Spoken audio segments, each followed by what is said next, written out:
Beyond the Bricks and Mortar, Housmans and the Punk Scene by Connie Hatt. Anarchy, peace and freedom. I thought, that's what I'm into. A social and musical sort of change called punk. And that was very rebellious. And I started listening to music and getting some ideas from that.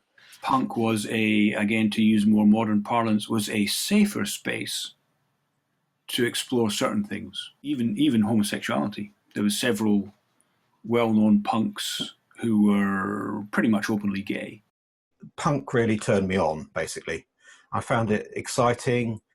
I liked the look of it, the boots, the jeans, the leather jackets, the coloured T-shirts, the wood badges and everything. Spiky hair, bleached hair, all that sort of stuff. So, and I love the music, the really raucous, heavy thrash-about music.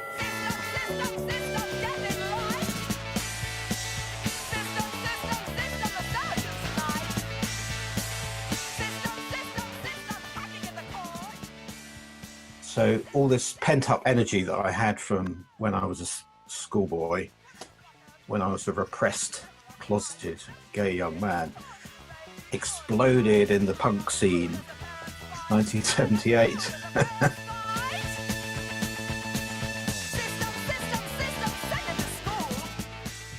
What about anarchism sort of attracted you as a political ideology? What made it appealing? It just seems obvious to me that we don't need rulers or governments.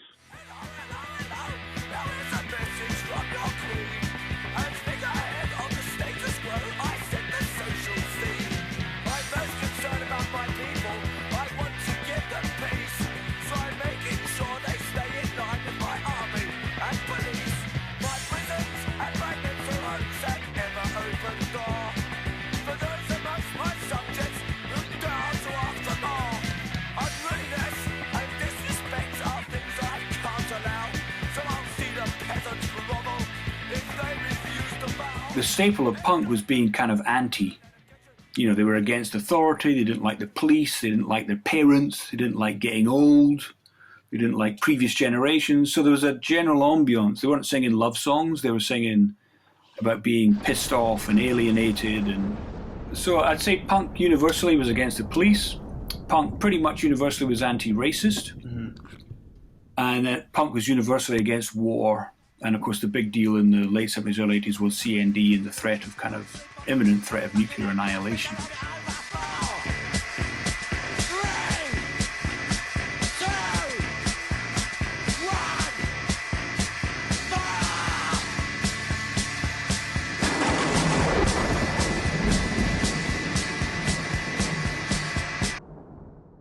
In 1980, for example, there was a band called Crass, C-R-A-S-S.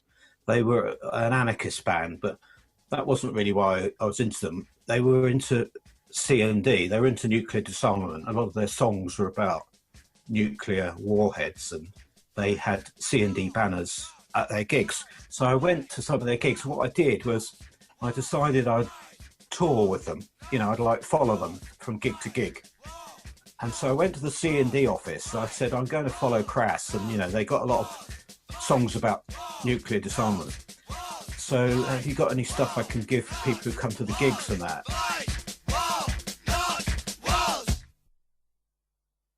My first contact with Housmans was actually at a punk rock show.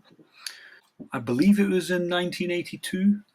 Crass and all of the stars, so to speak, all of the big names in that subsection of punk, which was then called anarcho-punk. So all of the then big bands.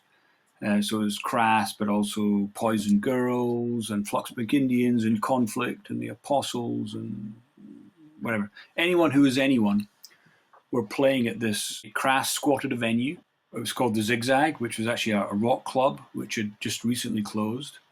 So Crass and their cohorts squatted this still functioning club. I guess it still had electricity. Apparently it still had kind of beer on tap.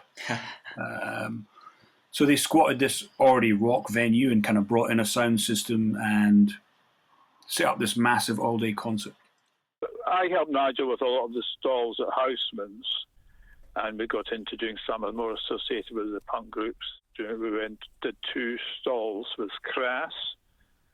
We did one at Digbeth Town Hall, and then we missed a night and stayed in Wolverhampton. Then we drove down to Exeter and did a stall there at their concert. And we did one at the Electric Ballroom and the Burn It Down Ballroom and the Zigzag Club. So I turned up at the gig, and then I espied in the corner of the venue a bunch of what to me were these really weird old dudes with beards, which, you know, put me off because I was a young punk rocker. And it transpires they were from Housmans, and they were doing a literature table at this squatted venue, this one-off gig. You know, it was a really busy concert, and every time there was a brief break in the music, our stall was mobbed by all these people, and we sold a lot of stuff. We had a little stall in the entrance of Digbeth Town Hall, and there was a sort of staircase going up above us. And in some stages, blood started dripping down onto our pamphlets. There's some altercation going on further up. So, I mean, there's many things to extrapolate from that. That part of the importance of Housmans wasn't just the place, wasn't just the physical building. It's that actually Housmans or members of Housmans or elements of Housmans were active in taking the literature beyond the actual, you know, bricks and mortar of 5 Caledonian Road. And they were able to do so because they were actually part of this active political subculture.